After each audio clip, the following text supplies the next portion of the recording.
In the last lecture module, we discussed the distinction between the context of discovery and the context of justification. We noted that Kornblith associates process theories of justification with the context of discovery and relational theories with the context of justification. He identifies himself as a causal theorist, but tells us that causal theorists assert that knowledge has reliably produced true belief. For reasons that we discussed when talking about Goldman's causal theory of knowledge from his 1967 paper, for reasons that we discussed when we were talking about Alvin Goldman's 1967 causal theory, this makes Kornblith a reliabilist and not a causal theorist. The causal concepts in his theory don't actually do any epistemic work. They merely represent causal connections between initial inputs and outputs and are part of what it is to be a psychological process. When Kornblith identifies himself as a causal theorist, he feels he has to defend causal theories against people who might dismiss causal theories because causal theories, to use his phraseology, put justification out of the picture. That is, causal theories tend to dismiss, demean, or otherwise ignore the role of justification in theorizing about the nature of knowledge. He wants to claim, however, that this is false, and that causal theorists in fact do not dismiss justification. Instead, he claims they offer a non-standard account of justification. His argument for this consists in differentiating two paths for defining justification through knowledge: the direct path and the indirect path. Kornblith then tells us that the causal theorist chooses the indirect path.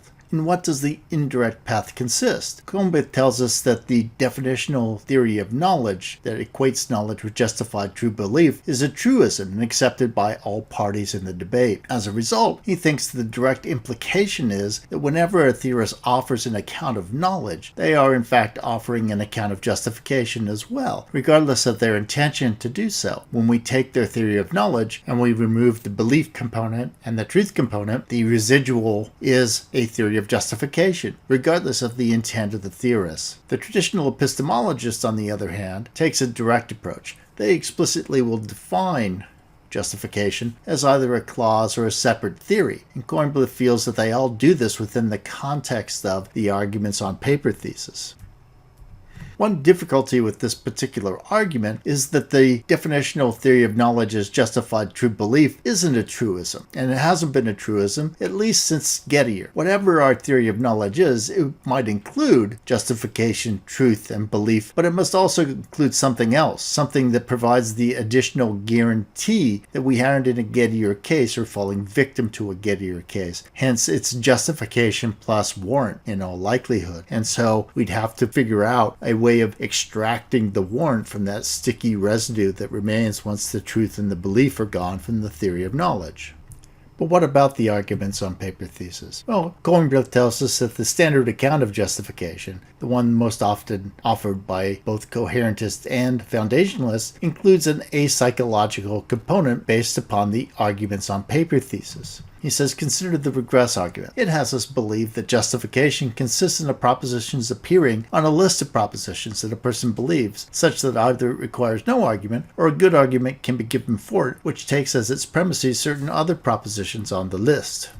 While Kornblith tends to blame the logical positivist for this, the intellectual lineage of this dates back farther than the logical positivist. It goes back farther than Descartes even, and probably can be located precisely in Euclid, the individual who is named as the author of Euclid's Elements, which is an axiomatization of planar geometry. The impact of Euclid's work, the way in which it shaped our conception of what it is to be rational, what it is to have a body of knowledge, and so on, can't be underestimated. We have to remember that Euclid's geometry was actually used as a textbook for geometry until the beginning of the 19th century. Whatever the origins of this particular conception of rationality and of the structure of our beliefs and knowledge, Kornblith says that the arguments on paper's thesis really only presents us with two options for understanding the nature of justification. On the one hand, we have foundationalism. And foundationalism holds that a good argument consists in a set of axioms, that is our basic beliefs, together with a set of inferences that provide the inferential transfer of justification from the axioms to all other beliefs in our knowledge edifice. In contrast, the coherentist on this view rejects the notion of axioms in the form of basic beliefs and instead insists that good arguments consist in the inferences that transfer justification from one belief to the next.